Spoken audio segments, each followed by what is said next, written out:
The mining colony of New Terran sat like a metal scar on the purple soil of Dracosia Prime. Marcus Chen wiped sweat from his forehead as he guided the massive excavator through another ton of rare earth minerals.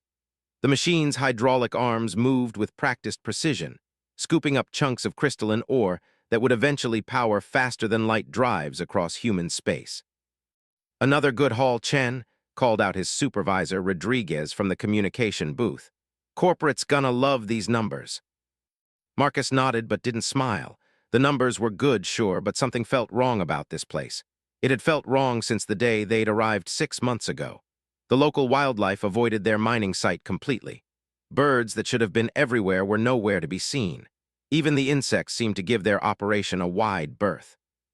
"Dad, you promised we'd explore the caves today," came a voice behind him. Marcus turned to see his daughter Sarah approaching, her blonde hair tied back in a practical ponytail. At 15, she had inherited her mother's curiosity and his stubborn determination. "After the shift, kiddo," Marcus said, powering down the excavator. "Got to finish the quota first." Sarah rolled her eyes. "You always say that. Mom would have taken me already." The mention of Alina hit Marcus like a physical blow, even after 2 years. His wife had died in a transport accident on Earth, leaving him to raise Sarah alone. The mining job on Dracosia Prime paid well enough to secure Sarah's future, but it meant spending her teenage years on a frontier world instead of back home with friends and proper schools. "Your mom also would have checked the safety protocols 3 times before going anywhere," Marcus replied gently. "These mountains aren't like Earth, Sarah. The survey teams found some pretty deep cave systems. Could be dangerous." "Could be interesting," Sarah countered. "Besides, I've been reading the geological reports. The caves connect to ancient lava tubes. The mineral formations could be incredible." Marcus smiled despite himself. Sarah had Alina's love of discovery and his practical approach to problem-solving. She'd been top of her class in the colony's small school and had already been accepted to 3 universities back on Earth for when she turned 18. "Fine," he said, "but we go prepared. Full safety gear, communication devices, and we stay together. Deal." Sarah's face lit up. Deal. The other miners had already started their afternoon break when Marcus and Sarah gathered their equipment. The caves they'd selected were about 3 kilometers from the main mining site, nestled in a valley between 2 massive mountain peaks. The geological surveys had shown them to be stable but largely unexplored. "Temperature readings are normal," Sarah said, checking her handheld scanner as they hiked toward the cave entrance. "No dangerous gas concentrations, no seismic activity." "Good," Marcus said, adjusting the weight of his pack. "Remember, if anything feels off, we head back immediately. No arguments." The cave mouth yawned before them like a dark portal. Marcus activated his headlamp and checked that Sarah's was working properly. The beams cut through the darkness, revealing smooth stone walls covered in strange, crystalline formations that seemed to pulse with their own inner light. "Dad, look at these," Sarah whispered, running her hand along one of the crystal clusters. "They're not in any of the geological surveys. The mineral composition is completely unknown." Marcus frowned as he examined the formations. They were beautiful, almost organic in their growth patterns. The way they caught and reflected their lights created an otherworldly atmosphere that made the hair on his arms stand up. "We should collect samples," Sarah said, pulling out her sample kit. "This could be a major discovery." "Carefully," Marcus warned. "We don't know if they're stable." As Sarah worked to carefully chip away a small piece of crystal, Marcus noticed something else. The cave was warm, not just temperate, but actually warm, as if heated from within. The geological surveys had indicated normal temperature ranges for this depth. "Sarah, are you getting elevated temperature readings?" She checked her scanner. "Actually, yes, it's about 10 degrees warmer than it should be down here. That's strange." They moved deeper into the cave system, following a winding path that seemed to have been naturally carved by water over thousands of years. The crystal formations grew more elaborate and beautiful as they descended, creating cathedral-like chambers that took their breath away. "This is incredible," Sarah said, her voice echoing off the chamber walls. "It's like a natural art gallery." Marcus had to agree. Despite his growing unease, the beauty of the place was undeniable. The crystals created patterns of light and shadow that seemed almost intentional, as if designed by an artist with perfect understanding of color and form. Then they heard it, a sound that shouldn't exist on any world humans had explored. It started low, almost below the threshold of hearing, then grew into something that resonated through the stone itself. It was musical, complex, and undeniably intelligent. "Dad," Sarah's voice was small now, all her earlier enthusiasm replaced by appropriate caution. Marcus pulled her closer, his hand instinctively moving to the emergency beacon on his belt. The sound came again, closer this time, and with it came a new warmth that seemed to emanate from the depths of the cave system. "We need to go," Marcus said quietly, "right now." But as they turned to retrace their steps, they realized that the cave behind them was no longer dark.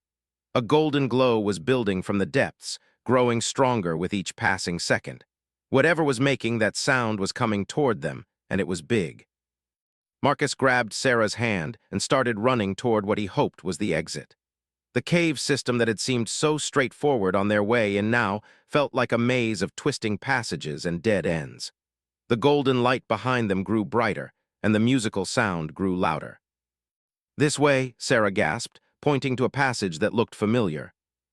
They ran through chambers of impossible beauty, past crystal formations that now seemed less like natural phenomena and more like carefully arranged artwork. The light behind them was no longer just golden now. It held hints of blue and silver, and colors that Marcus didn't have names for. Finally, they burst out of the cave entrance into the afternoon sunlight of Dracosia Prime. Marcus immediately activated his emergency beacon and pulled out his communication device. "Base camp, this is Marcus Chen. We need immediate extraction from grid reference 77 Alpha. Possible contact with unknown life forms." Rodriguez's voice crackled through the communicator. "Chen, what's your status? Are you injured?" "Negative on injuries, but we've encountered something in the cave system. Something intelligent." There was a pause. "Chen, you know the surveys showed no signs of intelligent life on this world." "The surveys were wrong," Marcus said, watching the cave entrance. The glow from within was fading, but he could still hear that haunting musical sound echoing from the depths. Within 20 minutes, a transport aircraft was setting down near their position. Rodriguez himself had come to collect them, along with Dr. Amanda Foster, the colony's xenobiologist. "Tell me exactly what you experienced," Dr. Foster said as they flew back to base camp. Marcus and Sarah described everything: the crystals, the temperature readings, the sound, and the approaching light.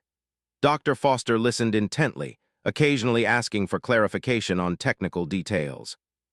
"The crystal samples will help," she said, examining the pieces Sarah had collected. "But based on your description, we may have encountered evidence of a previously unknown intelligent species." "What does that mean for the mining operation?" Rodriguez asked. Dr. Foster was quiet for a long moment. "If there's intelligent life on this world, everything changes. We'll need to establish protocols for contact. We'll need to determine if they're hostile or benign, and we'll need to decide whether human presence here is ethical." Marcus looked out the aircraft window at the mining site below. Dozens of humans working massive machines, extracting resources from a world that might already have inhabitants. The thought made his stomach turn. Back at base camp, news of their discovery spread quickly through the small community. Some miners were excited about the possibility of first contact with an alien species. Others were worried about what it might mean for their jobs and the colony's future. Marcus found himself in the uncomfortable position of being the center of attention.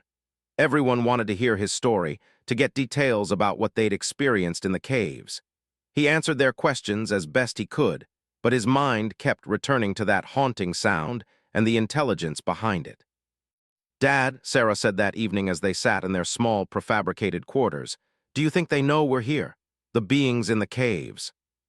Marcus considered the question carefully. "I think they've probably known about us since the day we arrived. The way the local wildlife avoids our mining site, the fact that we've never seen any sign of them before, I think they've been watching us." "And now we've found one of their homes," Sarah said quietly. "Maybe, or maybe we've found something more important than that." Dr. Foster knocked on their door an hour later, carrying a tablet with preliminary analysis results. "The crystal samples are unlike anything we've seen before," she said, settling into their small living area. "The molecular structure suggests they're not just decorative, They appear to be some kind of information storage medium. Like a computer? Sarah asked. More sophisticated than that. The patterns in the crystal lattice could contain enormous amounts of data, and the way they seem to generate their own light suggests they're not just storage devices. They might be active processing units. Marcus felt a chill run down his spine. You're saying the caves aren't just where they live, they're some kind of technology. It's possible. The entire cave system you described could be a vast network of biological computers. And if that's true, then what you heard wasn't just communication between individuals. It was an entire civilization thinking. The implications were staggering. If Dr. Foster was right, then the mining colony had been established on top of a living network of unimaginable sophistication. Every blast, every excavation, every day of human activity had been taking place directly above a thinking system that could be orders of magnitude more advanced than anything humanity had ever created. We need to establish communication, Dr. Foster continued. But we need to be incredibly careful about how we approach this. If we're dealing with a network-based intelligence, one wrong move could be interpreted as an attack on their entire civilization. Rodriguez had joined them during the conversation, and his face was pale. Corporate's not going to want to hear this. We've got quotas to meet, deadlines to hit. The investors expect returns on the terraforming equipment and the transport infrastructure. Corporate's going to have to adapt, Dr. Foster said firmly. If there's intelligent life on this world, the colonial charter requires us to establish peaceful contact before any further resource extraction. Marcus looked at his daughter, who was following the conversation with the intensity she usually reserved for her advanced physics texts. She understood the magnitude of what they were facing better than most of the adults in the room. What if they don't want contact? Sarah asked quietly. What if they've been hiding from us because they want us to leave? It was the question none of them wanted to address directly. If the intelligence in the caves viewed human presence as a threat, if they wanted the mining colony to leave Dracosia Prime, then hundreds of people's livelihoods and futures hung in the balance. There's only one way to find out, Marcus said finally. Someone's going to have to go back down there and try to communicate. Dr. Foster nodded. I'll need volunteers for a contact team, people who can remain calm under pressure and follow protocols exactly. I'll do it, Marcus said immediately. Dad, no, Sarah protested. What if it's dangerous? Marcus looked at his daughter, thinking of all the reasons he should stay safe, should let someone else take the risk. But then he thought about the sound they'd heard in the caves, complex, beautiful, and undeniably intelligent.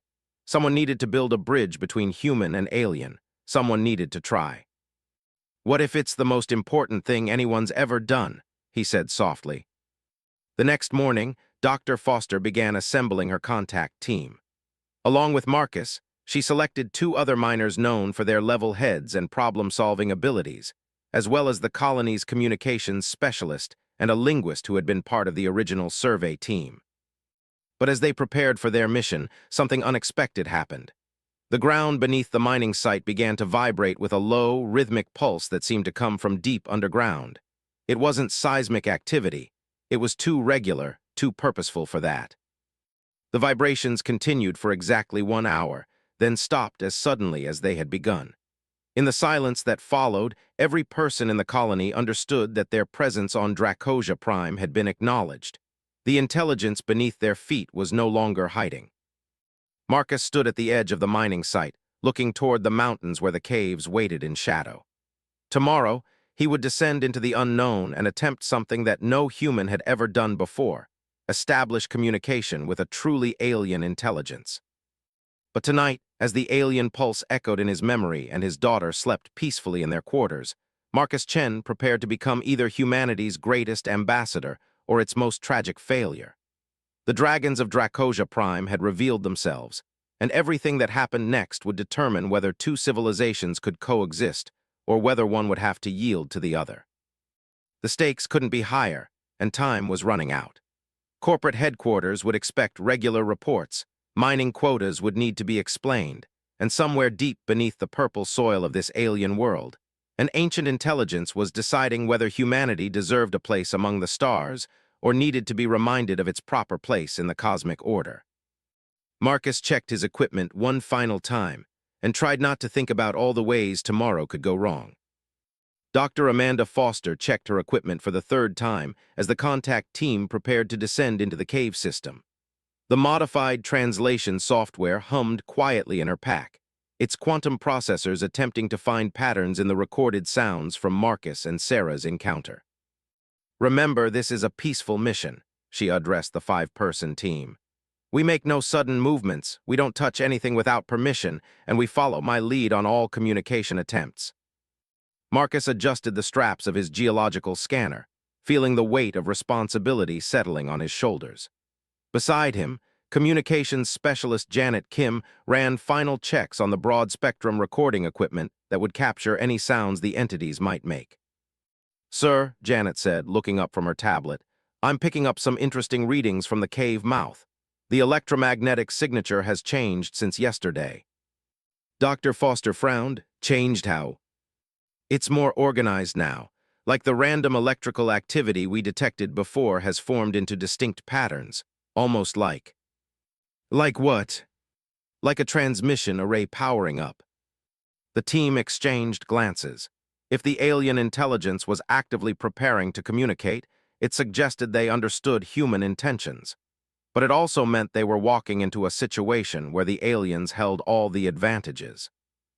"Do we abort?" asked mining engineer Tom Bradley, the team's third member. Marcus thought about Sarah back at base camp, probably watching their progress on the colony's monitoring screens. She had wanted to come with them, arguing that she had as much experience in the caves as anyone.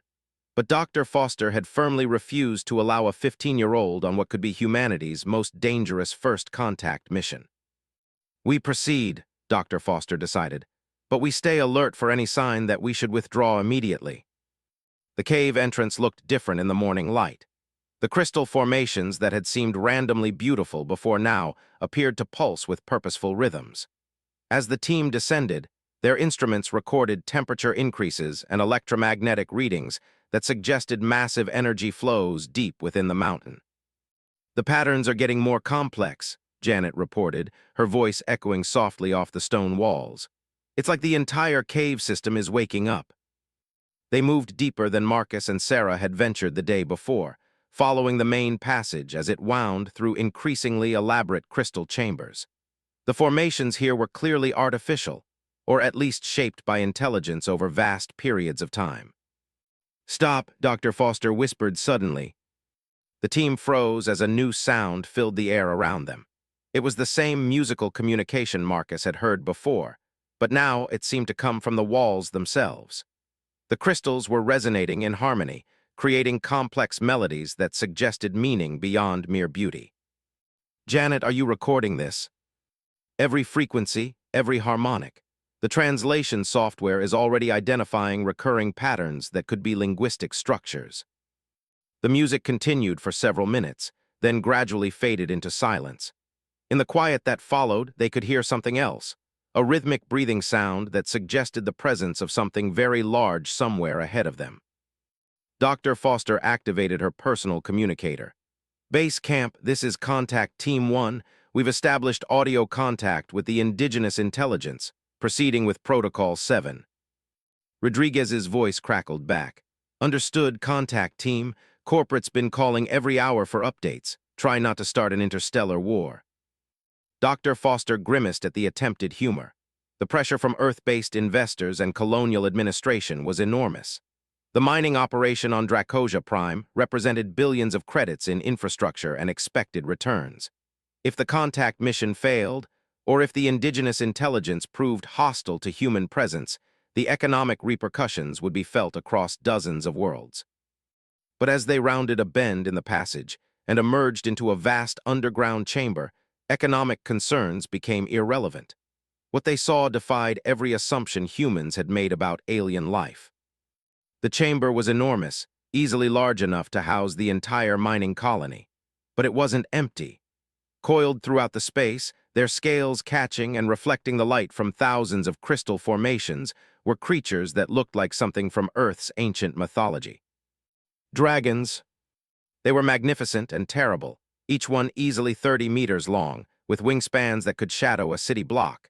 Their scales shifted color constantly, creating patterns that seemed to communicate emotional states or complex thoughts. Some were deep gold and crimson, others showed blues and greens that had no equivalent in human color terminology. And they were all watching the human contact team with eyes that held unmistakable intelligence. "Nobody move," Dr. Foster whispered, her scientific training warring with the primal human response to predators of unimaginable size and power. The largest dragon, coiled at the center of the chamber with its massive head raised nearly to the ceiling, spoke. Not with words, but with harmonic frequencies that made the crystal formations throughout the chamber ring like church bells. The sound was beautiful, complex, and clearly directed at the humans. Janet's translation equipment hummed frantically, processing the alien communication. After a few moments, her tablet displayed a rough interpretation. "Small warm ones come to sacred thinking place. Purpose question hangs in airspace between us." "They want to know why we're here," Dr. Foster said quietly. She activated her own communication device, set to broadcast on frequencies the dragons seemed to use. Speaking slowly and clearly, she said, "We come seeking communication and understanding. We wish to share this world in peace." The translation device converted her words into harmonic frequencies that echoed through the chamber. The dragon's response was immediate, a chorus of melodic communication that filled the air with music more complex than anything humans had ever created. Janet worked furiously with her equipment. "They're discussing us. Multiple voices, complex grammatical structures. It's like listening to a university debate conducted in pure mathematics." After several minutes, the large dragon spoke again. This time, Janet's translation was clearer. "You who dig deep wounds speak of peace sharing, but Skyfire Mountain feels daily pain from sharp metal teeth. Explain contradiction between words sweet and actions bitter." Marcus felt his stomach drop. The dragon was talking about the mining operation. To them, the human excavation equipment was causing pain to the mountain itself, or to the network of crystalline intelligence that connected the entire cave system. Dr. Foster took a deep breath. "We did not understand that our actions caused suffering. We are willing to learn and to change our behavior. What would you have us do?" The dragon's discussion resumed, more intense this time. Some of the younger ones showed agitation in their shifting scale patterns, while the elders seemed to be counseling patience. Marcus found himself thinking about Sarah, wondering what she would make of these magnificent beings and their obvious sophisticated society. Finally, the large dragon delivered what seemed to be a consensus decision. "The dig deep wounds must cease until understanding bridge grows strong between small warm ones and we who guard mountain mind. 3 bright sky cycles we give for words exchange and truth seeking. After, decision final comes to Skyfire Mountain." 3 days. They had 3 days to establish meaningful communication and negotiate a solution that would satisfy both the dragon's concerns and human economic interests. "We understand," Dr. Foster replied. "We will stop all mining operations immediately and dedicate ourselves to learning your ways and sharing our own." The dragon's response carried undertones that suggested satisfaction mixed with wariness. "Good beginning shows in words choice. Now small warm ones must prove heart truth matches mouth sounds." As if responding to some unheard signal, several of the younger dragons began to move, uncoiling from their resting positions and approaching the human contact team. Marcus fought every instinct that screamed at him to run as a dragon, easily 20 meters long, brought its massive head down to his eye level. The creature's eyes were like looking into pools of liquid starlight, filled with intelligence and curiosity. When it spoke, its harmonics seemed gentler, more suited to individual conversation than the formal pronouncements of the elder. Janet's tablet translated. "This one wishes to understand small warm one who ventures, first into sacred thinking place. What drives you singular to seek knowledge in dark deep spaces?" Marcus realized the dragon was asking him personally why he had come into the caves in the first place. He activated his communicator, trying to formulate an answer that would convey both his scientific curiosity and his role as a father. "I came because my offspring wanted to explore and learn. I wanted to show her the wonders of your world and to keep her safe while she discovered new things." The dragon's scale patterns shifted to colors that Janet's notes suggested indicated surprise and interest. "You guard young ones speaks of teaching protection. Show tell this offspring creature that interests you much." Marcus pulled out his tablet, scrolling through photos of Sarah, working on her geological studies, examining rock samples, reading advanced physics texts that challenged university students. The dragon studied each image intently, its expressions shifting in ways that clearly indicated rapid thought. Young Warm One shows mind brightness equal to hatchling scouts of our people, the dragon finally observed. Perhaps understanding bridge builds easier with young minds that bend not break under new concept weight. Dr. Foster stepped forward carefully. Are you suggesting that our young ones could learn from each other? The elder dragon had been listening to the conversation, and now it raised its massive head to address the group directly. Young mind shapes hold less rigid patterns than old mind shapes. If small Warm One offspring and dragon hatchlings learn together separate from elder conflicts, truth-sharing might grow strong where suspicion barriers block adult communication. Marcus felt a chill of both excitement and terror. They were suggesting that Sarah could be part of the communication process, that human and dragon children might succeed where adults struggled with preconceptions and fears. This would be acceptable to our people, Dr. Foster said carefully, but safety of all young ones would be our highest priority. Safety truth applies to all offspring precious, the elder dragon agreed. Dragon guardians and small Warm One guardians share this burden sacred. The remainder of the first day was spent in preliminary exchanges of basic information. The dragons shared harmonic recordings that revealed glimpses of their history, an ancient civilization that had developed in harmony with the crystalline network that spanned continents on Dracosia Prime. They had been spacefaring once, but had chosen to become guardians of their homeworld rather than explorers of the galaxy. In return, Dr. Foster shared carefully selected information about human civilization, Earth's history, and the colonial expansion that had brought them to this distant world.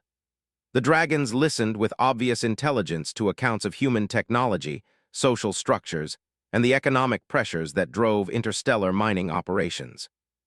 By the time the contact team returned to base camp that evening, word of their successful communication had already reached corporate headquarters on Earth. The initial response was predictably focused on economic concerns rather than the historical significance of first contact with a truly alien intelligence. They want to know if mining operations can resume immediately, Rodriguez reported, his expression grim. The investors are worried about production delays and cost overruns. Marcus looked at his daughter, who had spent the day monitoring their communications and analyzing the harmonic recordings Janet had made. Sarah's face was bright with excitement and scientific curiosity. "Dad, this is incredible," she said, pulling up spectral analyses on her tablet.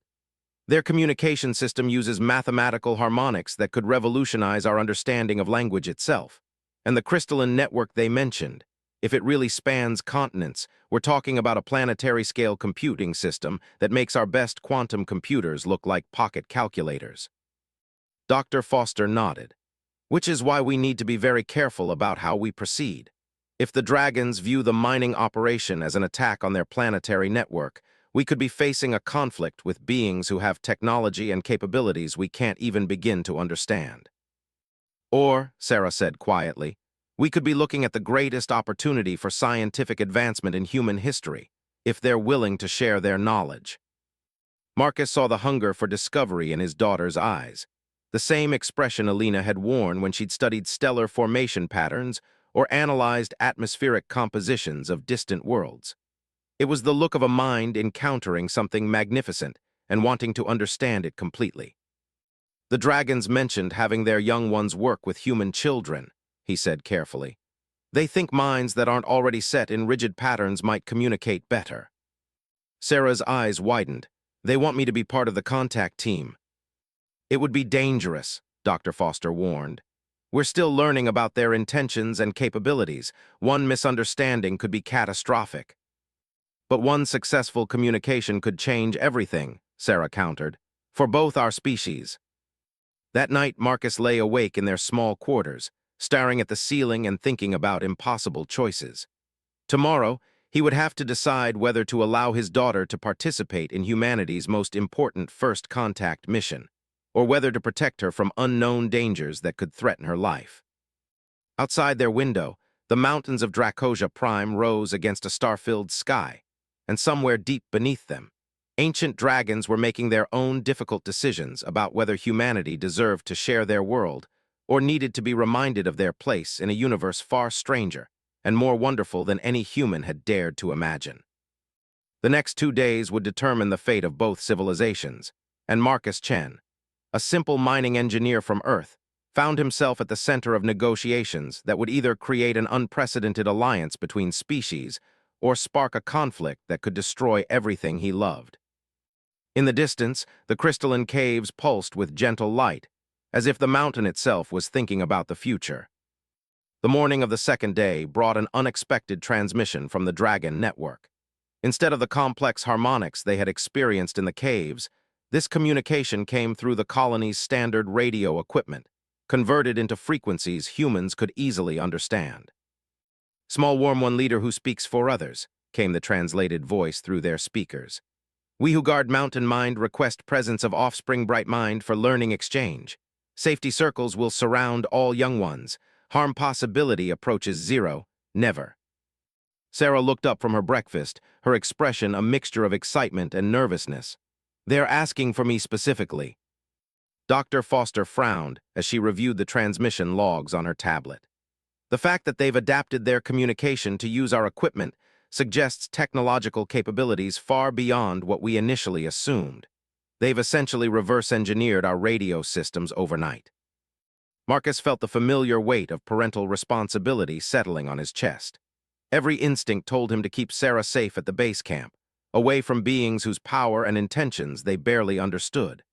But he also knew that his daughter's quick mind and natural curiosity might be humanity's best chance for establishing meaningful contact. "What kind of safety measures would be in place?" he asked Dr. Foster. "Both human and dragon representatives would be present at all times. We'd maintain constant communication with base camp. Emergency extraction protocols would be established.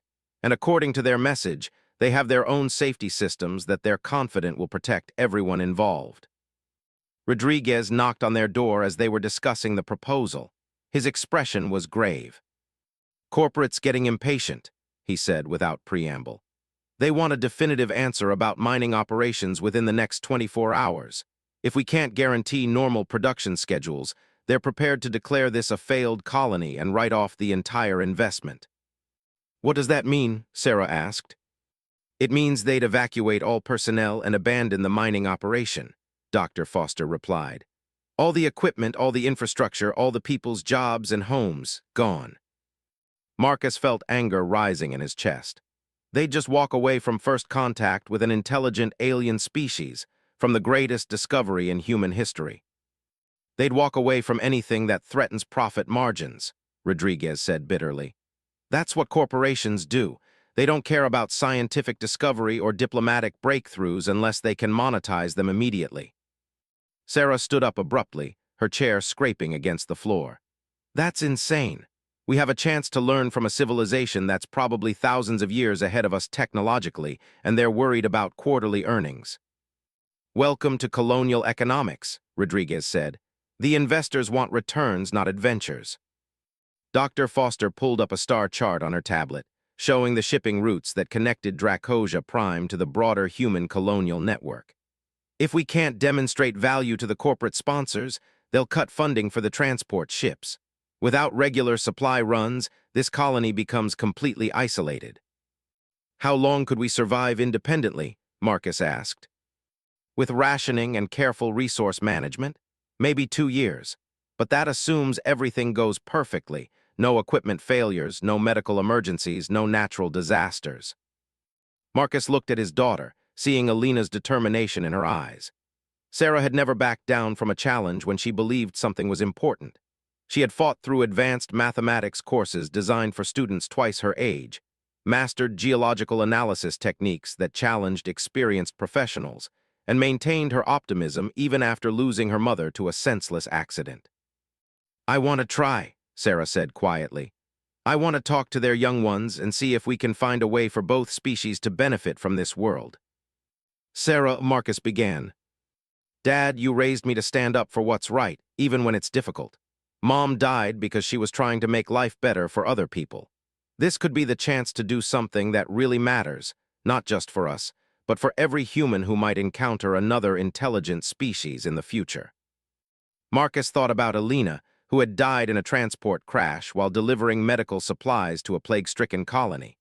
She had volunteered for the dangerous mission because she believed that helping others was worth personal risk. Would she want their daughter taking similar risks for similar reasons? The dragons said they could guarantee safety, Dr. Foster said, and their technological capabilities suggest they could protect Sarah better than our own security systems.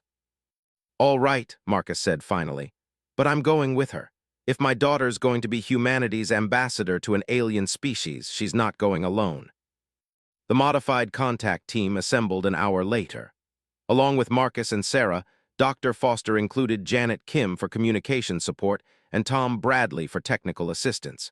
They carried minimal equipment, recording devices, basic scientific instruments, and emergency beacons, but relied primarily on the Dragon's assurance that their own technology would provide necessary safety measures.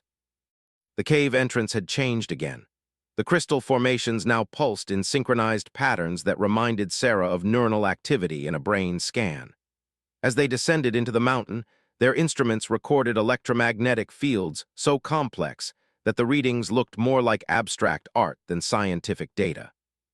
"It's like the entire mountain is thinking," Sarah whispered as they moved through passages that now glowed with steady organic light. "Maybe it is," Dr. Foster replied. "If the crystalline network really does span the planet, we might be walking through the neural pathways of a continental-scale consciousness." They emerged into the main chamber to find it transformed.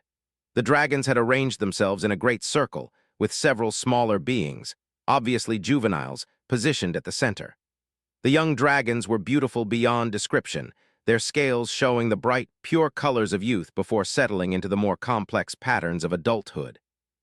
The elder dragon Marcus, remembered from their first encounter, raised its massive head in greeting. "Small warm one who guards offspring returns with bright young mind for learning exchange. Great honor flows between our peoples in this moment precious." Sarah stepped forward, her scientific curiosity overcoming any fear she might have felt. "We come to learn and to share knowledge between our species. I am honored to meet the guardians of this world." A young dragon, perhaps a third the size of the adults, but still impressive by human standards, approached Sarah with obvious enthusiasm. Its scales showed bright patterns of blue and silver that seemed to indicate excitement and curiosity. "Bright young mind speaks truth clear," it said through the translation system. "I am called swift through crystal paths in your word sounds. What name sound identifies you interesting?" "Sarah," she replied. "My designation in human communication is Sarah Chen." "Sarah Chen Bright Mind," Swift Through Crystal Paths repeated, apparently delighted with the new sounds. "Show tell about small warm one knowledge-gathering methods." What followed was extraordinary. Sarah pulled out her geological scanner and began demonstrating human scientific techniques, explaining how they used electromagnetic pulses to analyze mineral compositions and density variations. Swift Through Crystal Paths listened with rapt attention, occasionally asking questions that showed understanding of complex physical principles. In return, the young dragon demonstrated dragon science, the way they could interface directly with the crystalline network to access vast databases of information, how they used harmonic resonance to analyze material structures at the molecular level, and their ability to perceive electromagnetic fields across spectrums humans couldn't even detect. "Your species builds external tools to extend sensory capabilities," Swift Through Crystal Paths observed. "Clever solution for beings with limited natural detection range. Our approach integrates enhancement systems directly into biological neural networks." Marcus watched his daughter engaging in scientific discourse with an alien being and felt a mixture of pride and terror that made his hands shake. This was exactly the kind of moment Alina would have treasured, their daughter serving as a bridge between worlds, using her intelligence and curiosity to build understanding between species. Dr. Foster was recording everything, her equipment capturing not just the conversation, but the complex electromagnetic patterns that accompanied dragon communication. The data they were collecting would revolutionize human understanding of language, consciousness, and intelligence itself. "Sarah," she said quietly during a break in the exchange, "ask them about their history with this world. How long have they been here? Have they encountered other species before?" Sarah relayed the question to Swift through crystal paths, who consulted briefly with the adult dragons before responding. We who guard Mountain Mind have shared this world home for duration vast, 17,000 of your year cycles since first dragons connected with Crystal Mind Network. Before time, other species travelers came seeking resource extraction. Some learned harmony wisdom and stayed as friends eternal. Others brought only taking hunger and left when Mountain Mind withdrew cooperation. Marcus felt a chill. What happened to the ones who just wanted to take resources? The young dragon's scale patterns shifted to darker colors that suggested sadness or regret. Those who take only found that world harmony requires participation willing from all inhabitants. When balance sacred breaks, Mountain Mind protects itself through methods various. Could you be more specific? Dr. Foster asked carefully. Swift through crystal paths looked to the elder dragons, who engaged in rapid harmonic communication before responding through the young one. Sometimes cooperation withdrawal made resource extraction impossible through technical failures cascade. Sometimes weather patterns shifted to discourage presence unwanted. Sometimes Mountain Mind demonstrated power scale to encourage departure voluntary. How much power are we talking about? Marcus asked, though he wasn't sure he wanted to know the answer. The elder dragon responded directly this time, its harmonics carrying undertones that made the cave walls resonate ominously. Mountain Mind connects all crystal networks across world surface. Energy flows guided by conscious will could redirect tectonic forces, alter atmospheric conditions, or influence electromagnetic fields surrounding world entire. But such actions drastic require unity decision from all guardians and cause suffering great to Mountain Mind itself.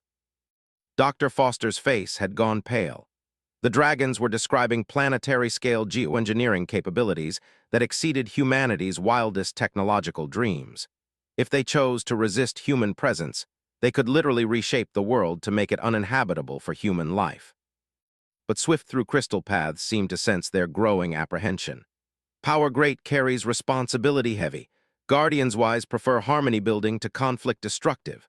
That reason why young minds gather for understanding exchange instead of elders' preparation for world changing. Sarah looked between the dragons and the human adults, understanding dawning in her expression. You're giving us a chance to find a solution that works for everyone before you're forced to use your ultimate capabilities. Truth precise, confirmed the young dragon. Bright young mind grasps situation complexity with clarity impressive. Over the next several hours, an extraordinary collaboration developed. Sarah and Swift through crystal paths worked together to design potential solutions that could satisfy both species' needs. The young dragon demonstrated how selective crystal network interfaces could actually enhance human mining operations while maintaining the network's overall integrity. Instead of crude extraction methods that wound Mountain Mind, Swift through crystal paths explained, small warm ones could learn precision techniques that harvest specific minerals while strengthening crystal network overall. Mountain Mind would benefit from enhanced connections. Humans industrious would gain access to resources abundant.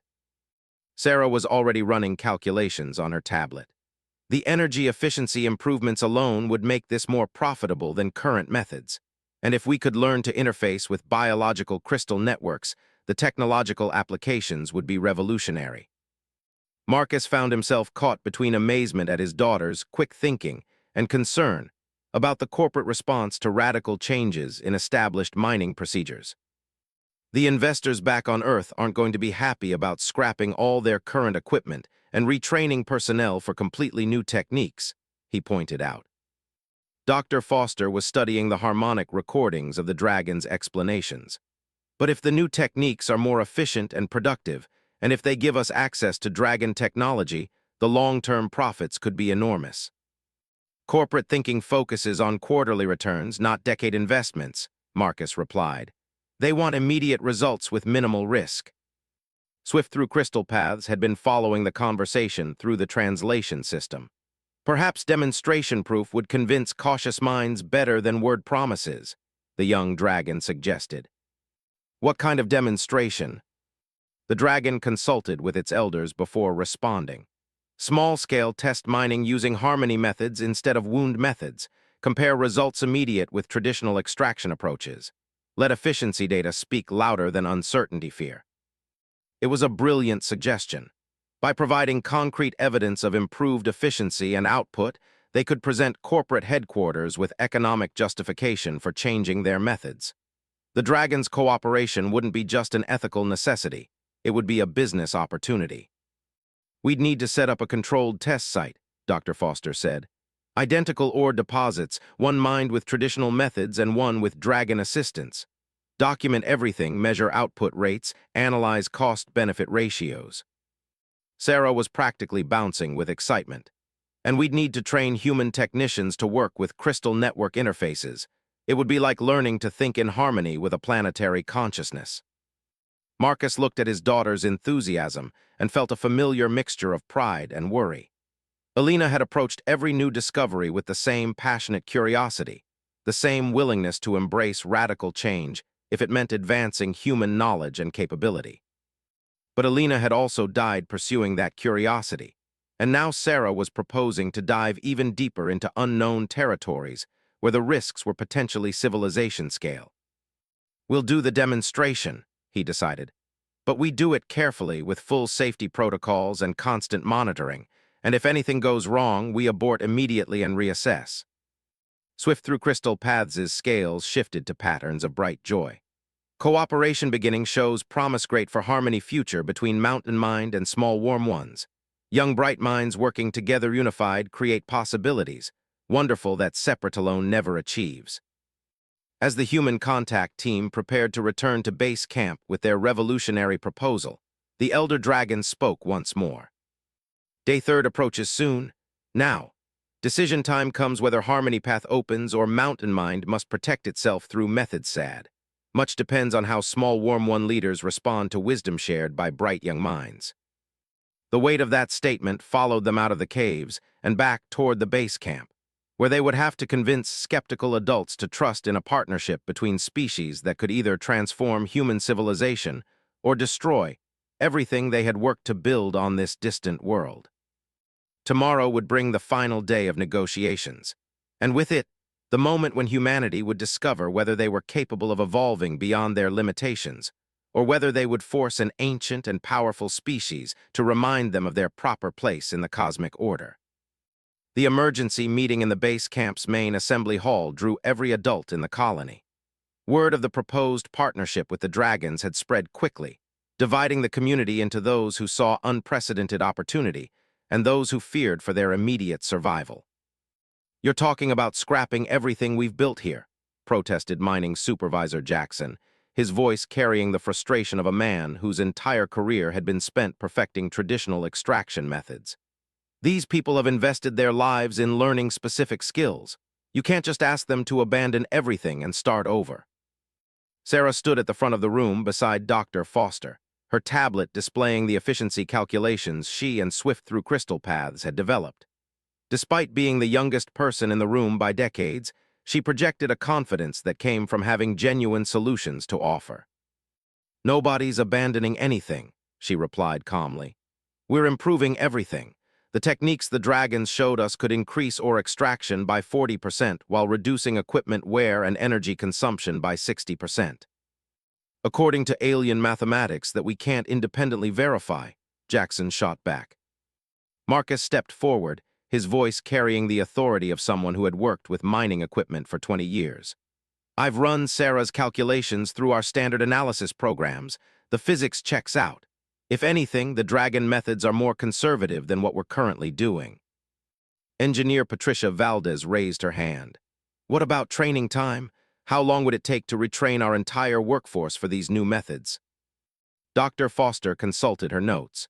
"Based on the demonstrations we observed, the learning curve is surprisingly manageable. The crystal network interfaces are intuitive. They respond to thought patterns and intentions rather than requiring memorized procedures. Most technicians could probably become proficient within weeks rather than months."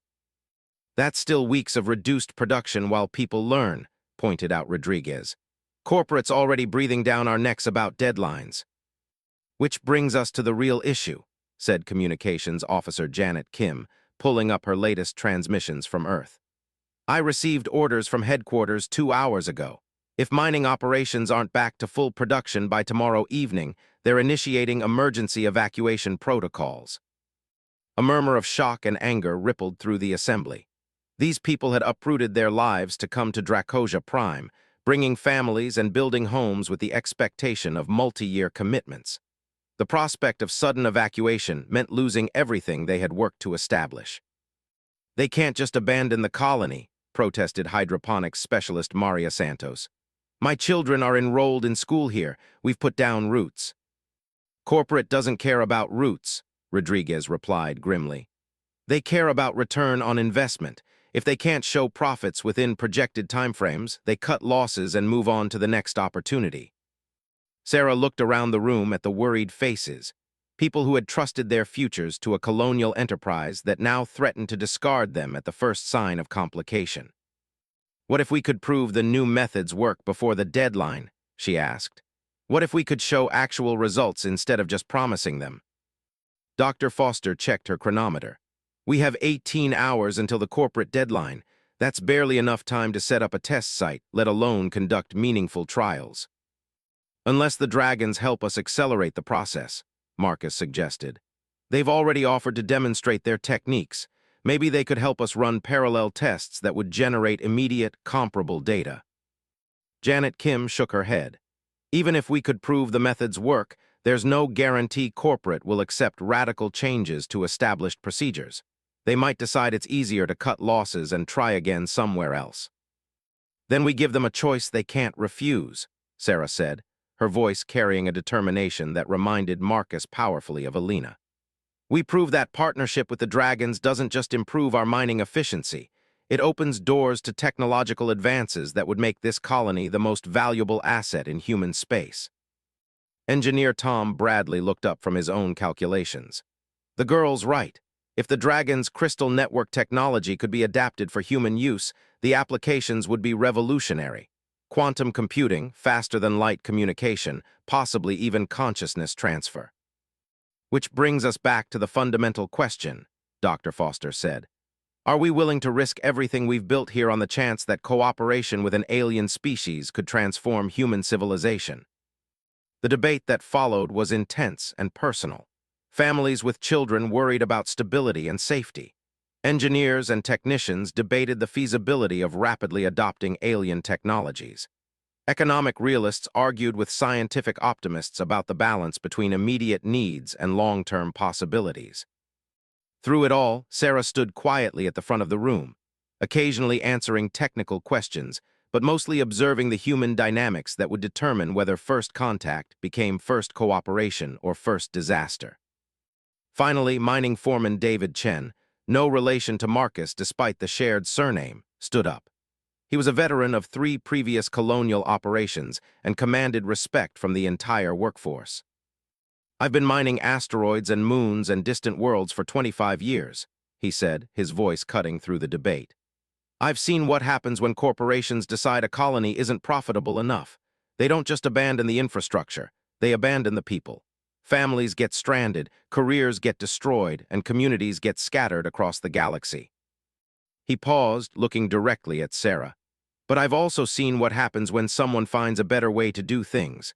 The colonies that adapt and innovate become success stories. The ones that stick to old methods get left behind." David turned to address the entire room. "The way I see it, we have 3 choices. We can ignore the dragons and hope corporate doesn't shut us down anyway when production inevitably decreases due to their interference. We can accept evacuation and watch our lives here get packed into transport containers. Or we can take the biggest risk any of us has ever taken and try to build something unprecedented." Hydroponics specialist Santos raised her hand. "What exactly are you proposing?" "I'm proposing we trust the judgment of a 15-year-old girl who's smarter than most of us put together," David replied. "And I'm proposing we give ourselves the chance to be part of the first successful human-alien partnership instead of just another failed colonial investment." The vote, when it came, was closer than Marcus would have liked. 57 in favor of attempting the Dragon partnership, 43 opposed, with 12 abstentions. But it was enough to move forward. Janet Kim immediately transmitted their decision to the Dragon network, requesting emergency assistance with accelerated testing procedures. The response came back within minutes, not just from swift-through crystal paths, but from multiple dragons offering different forms of support. Multiple dragon specialists volunteer for cooperation urgent, came the translated message. Mountain Mind will provide enhanced interface for rapid demonstration proof. All required resources technical will be allocated for success urgent of Harmony project. Dr. Foster divided the volunteers into teams. One group would work with the dragons to establish modified mining sites using crystal network enhancement techniques. Another would maintain traditional mining operations for comparison. A third team would document everything for the corporate presentation that could determine the colony's fate. Marcus found himself assigned to the enhanced mining team, working directly with dragon technicians who could interface with the planetary crystal network. As they hiked toward the designated test site, he reflected on the impossible circumstances that had brought him to this moment. 6 months ago, he had been a simple mining engineer, focused on meeting production quotas and ensuring his daughter's educational opportunities. Now he was participating in humanity's first technological collaboration with an alien species, with the survival of an entire colony hanging in the balance. The test site the dragons had selected was a mineral-rich outcropping about 2 kilometers from the base camp. As the human team set up their traditional extraction equipment on one section of the deposit, dragon specialists began preparing what they called a harmony interface on an adjacent area. Marcus watched in fascination as 3 young dragons worked together to establish connection points between the natural crystal formations and the mineral veins they wanted to extract. Instead of the crude drilling and blasting methods humans employed, the dragons used harmonic resonance to encourage the ore deposits to separate naturally along their weakest structural points. The principle is similar to how your species uses ultrasonic cleaning, explained Swift Through Crystal Paths, who had volunteered to serve as the primary interface specialist. But instead of cleaning debris from surfaces, we encourage mineral matrices to release specific elements while maintaining overall structural integrity. Sarah was recording everything, her excitement obvious as she documented techniques that represented advances in materials science beyond anything human civilization had achieved. The energy efficiency is incredible, she reported to Dr. Foster over their communication link. They're achieving the same extraction rates as our heavy machinery while using less power than a household appliance. The results were even better than their theoretical calculations had predicted. By the end of the first hour, the dragon-assisted extraction had produced twice the refined ore output of the traditional mining operation while consuming 60% less energy. But the real revelation came when Marcus attempted to interface directly with the crystal network under dragon guidance. Swift Through Crystal Paths coached him through the process of aligning his thoughts with the harmonic frequencies that connected individual consciousness to the planetary network. The experience defied description. For a brief moment, Marcus felt his awareness expand beyond the boundaries of his individual mind, touching a vast intelligence that spanned continents and reached deep into the planet's core. He could sense mineral distributions across hundreds of kilometers, feel the slow pulse of geological processes that operated on timescales of millions of years, and glimpse the intricate harmonies that connected all life on Dracosia Prime. "This is what we're offering," Swift Through Crystal Paths said as Marcus gradually returned to normal consciousness. "Not just improved mining techniques, but participation in a form of existence that transcends individual limitations." Dr. Foster's voice crackled through his communicator. "Marcus, your biometric readings spiked dramatically during that interface session. Are you all right?" "I'm fine," Marcus replied, though he wasn't sure that was entirely accurate. The experience had left him feeling fundamentally changed, as if he had touched something sacred and been marked by the encounter. "But I understand now why the dragons consider our mining methods to be wounds. The difference between what we've been doing and what they're showing us is like the difference between surgery and assault." The data they collected over the next 12 hours was overwhelming in its implications. The dragon-assisted mining operation had produced 3 times the output of traditional methods while using half the energy and causing no detectable environmental damage.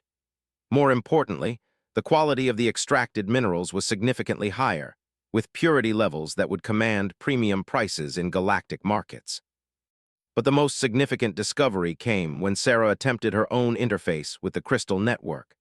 Unlike Marcus's brief contact, She seemed to have a natural affinity for the harmonic frequencies that connected consciousness to the planetary intelligence.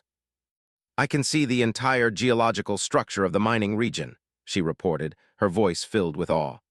"Every ore vein, every mineral deposit, every potential instability. It's like having a complete three-dimensional map of the subsurface, updated in real time."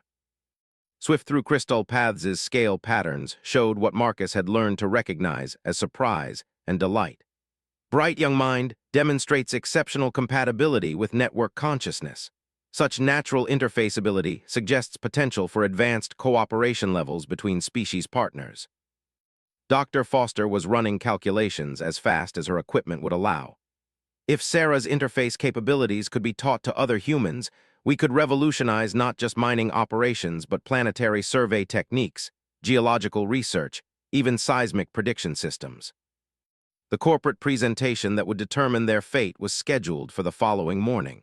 But by midnight, their test data had already exceeded every benchmark for mining efficiency and resource extraction that the colonial charter required.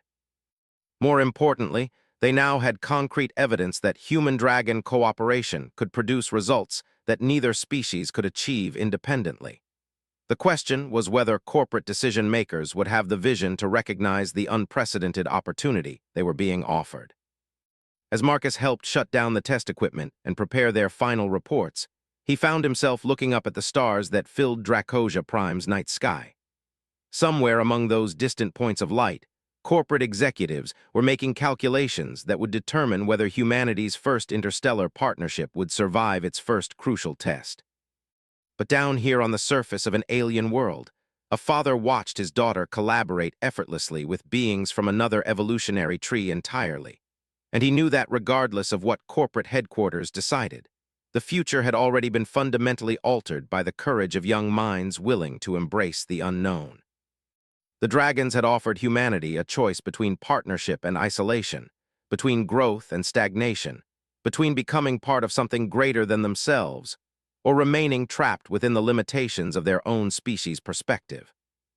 Tomorrow would reveal whether humanity was ready to accept that choice, or whether they would force an ancient and patient civilization to demonstrate the consequences of rejecting cooperation with beings whose power and wisdom had been shaped by millennia of harmony with their world. The test results were clear, the opportunity was unprecedented, and the stakes couldn't be higher. Everything that happened next would depend on whether human decision-makers valued immediate profits over long-term possibilities, and whether they had the courage to trust in their children's vision of what cooperation between species could accomplish. The corporate response came at dawn, transmitted across 17 light-years of space with the cold efficiency of interstellar commerce. Janet Kim's face was grim as she assembled the entire colony in the main assembly hall to deliver headquarters' decision.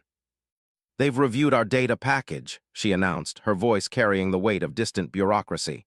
"Initial reaction is complicated." Marcus felt Sarah's hand slip into his as the community waited for news that would determine their fate. Around them, families sat together, their faces showing the strain of uncertainty that had characterized the past 3 days. "Corporate acknowledges the improved efficiency metrics," Janet continued. "They're impressed by the cost reductions and the quality improvements we documented, but they're concerned about what they call dependency risks and technological vulnerabilities." Dr. Foster leaned forward. "What exactly do they mean by that?" "They're worried about building critical infrastructure around alien technology we don't fully understand. They want guarantees that the dragons won't withdraw cooperation or demand conditions that could compromise profitability." A murmur of frustration rippled through the assembly. After everything they had demonstrated about the benefits of cooperation, corporate headquarters was still thinking in terms of adversarial relationships and competitive advantages. "There's more," Janet said. "They're sending a special evaluation team on the next transport ship, corporate representatives, military advisors, and xenocultural specialists. They'll arrive in 6 weeks to conduct what they're calling comprehensive risk assessment." "6 weeks?" Rodriguez stood up, his voice tight with anger. "They expect us to maintain mining operations for 6 weeks while some bureaucrats decide whether our work here has value." "Actually," Janet replied, They've suspended mining operations entirely until the evaluation team completes their assessment. We're ordered to maintain minimal contact with the alien intelligence and avoid any commitments that might compromise future corporate options. The silence that followed was deafening.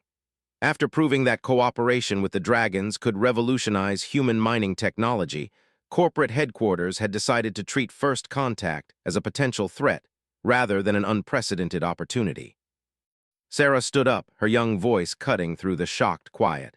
What did you tell them about the interface capabilities? About the potential for consciousness-level cooperation between species?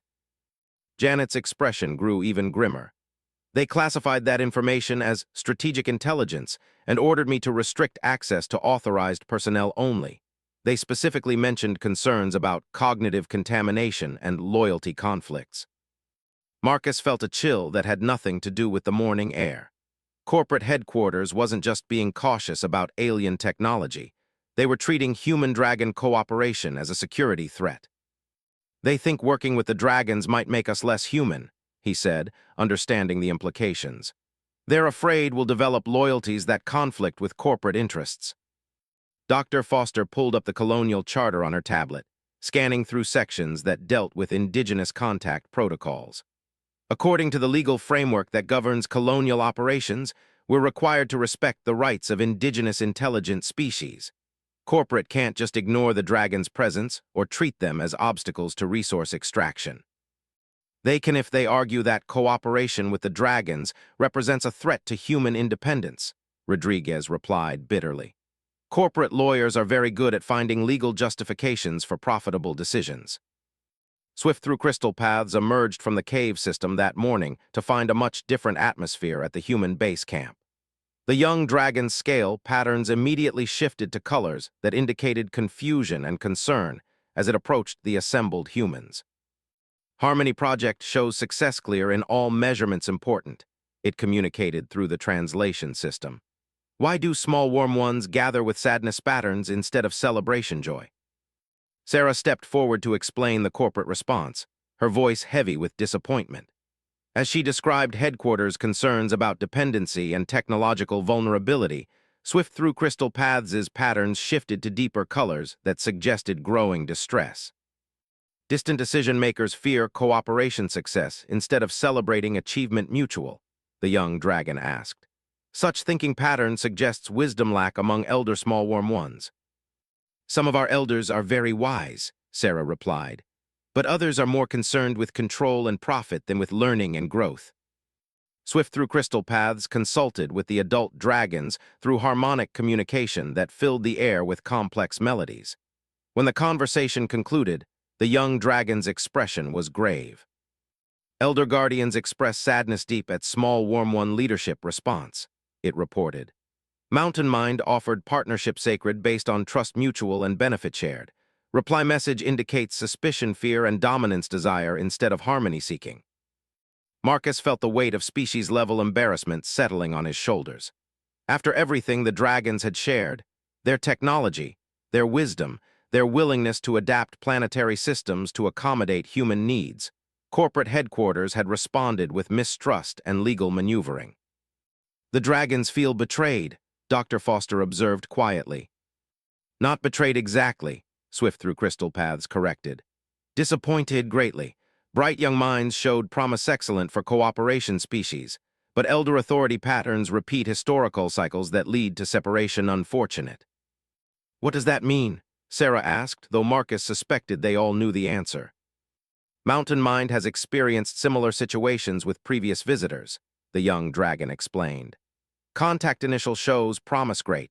Understanding bridges begin forming between young minds open, but elder structures rigid eventually impose limitations, fear that make harmony impossible. And when harmony becomes impossible, Dr. Foster asked. Swift-through crystal paths' scale patterns shifted to the dark colors that indicated deep sadness. Mountain Mind withdraws cooperation willing and protects itself through methods necessary. Visiting species usually discovers that resource extraction becomes difficult impossible without harmony support. The implication was clear. If corporate headquarters insisted on treating the dragons as a threat rather than as partners, The dragons would withdraw their cooperation and make mining operations unviable through their control of planetary systems. But Marcus noticed something else in the young dragon's communication, a subtle distinction between the official position of the mountain mind consciousness and the personal feelings of individual dragons. "You said the mountain mind follows historical patterns," he said carefully. "But what about individual dragons? What about young dragons who have formed relationships with young humans?"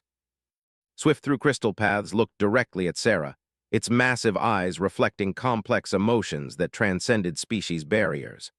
Friendship bonds formed between young minds bright create connections, personal that survive policy changes unfortunate. But such connections cannot override survival necessities species. Sarah stepped closer to her dragon friend, her expression showing the same determination that had characterized Alina's approach to impossible challenges.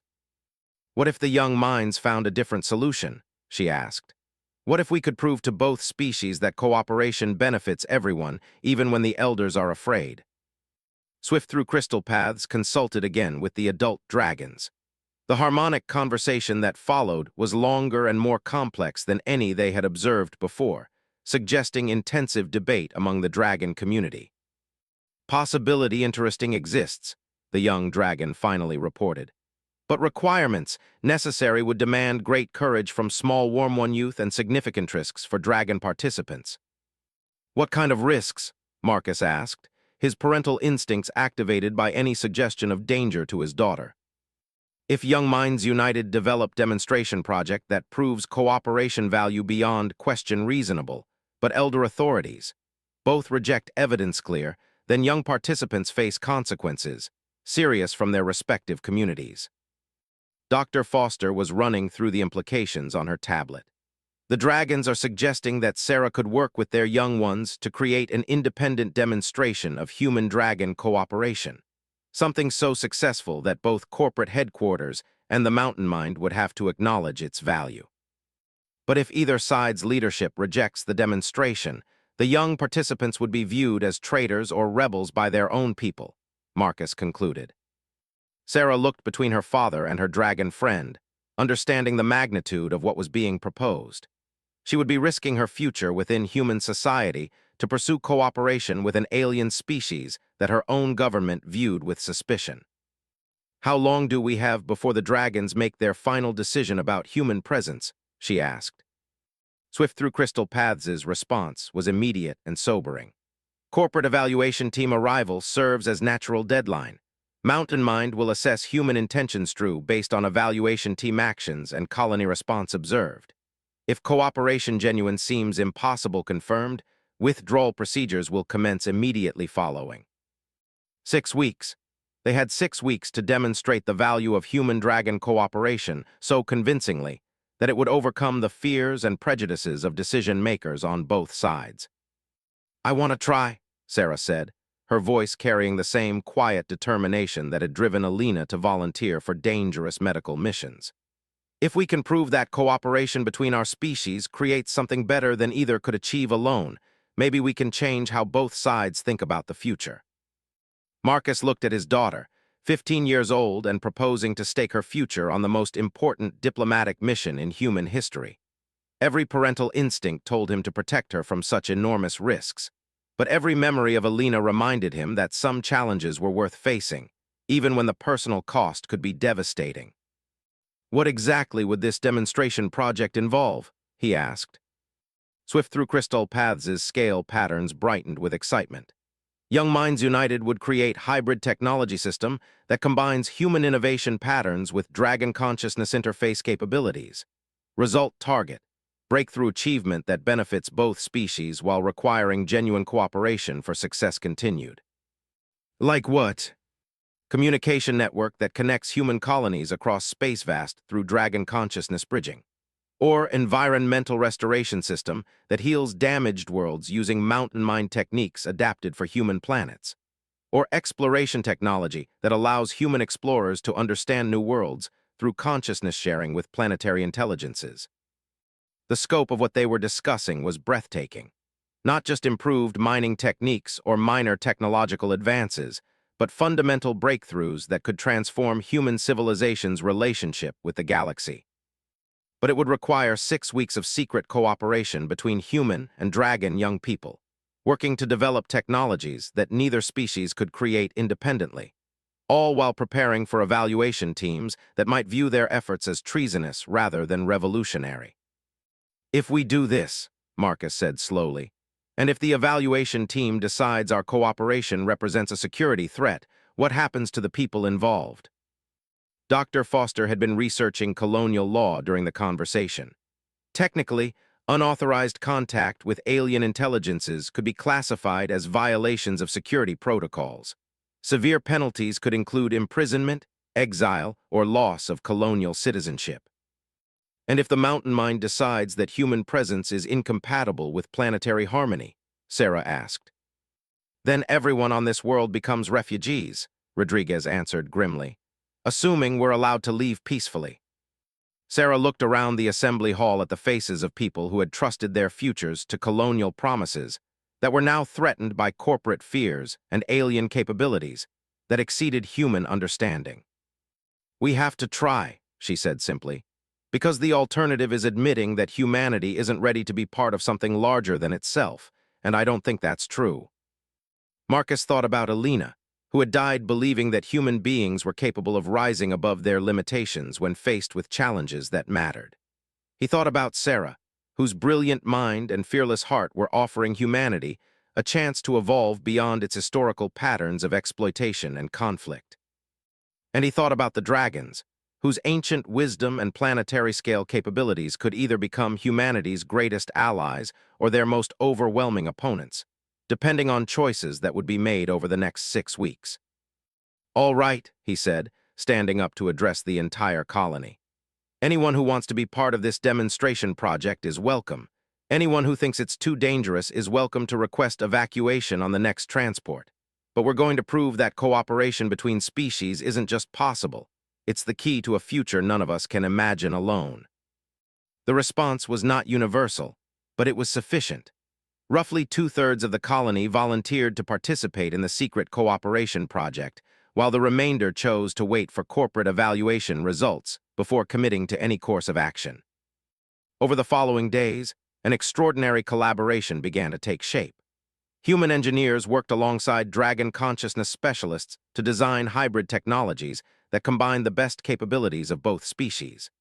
Young people from both communities formed working groups that transcended the biological and cultural barriers that had separated their civilizations for millions of years.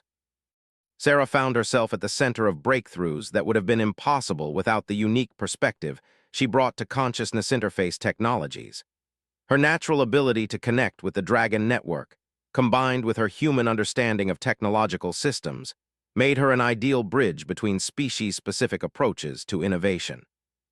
But as their secret project progressed and their achievements mounted, the date of the corporate evaluation team's arrival grew steadily closer. Soon, they would have to reveal their work to authorities from both species and discover whether the future they were building together would be allowed to survive its first contact with institutional fear and resistance to change. The dragons had reigned majestically for millennia, governing their world through harmony and consciousness-level cooperation. But now they faced a test that would determine whether that reign could coexist with humanity's expansion into the galaxy, or whether the universe was destined to remain divided between species too proud or too fearful to trust in the possibility of genuine partnership. The answer would depend on whether a father's courage to trust his daughter's vision could inspire both civilizations to choose cooperation over conflict, growth over stagnation, and hope over the familiar safety of separation. The dragons had offered humanity a place in their realm of consciousness and harmony. Whether humanity would prove worthy of that offer was about to be decided.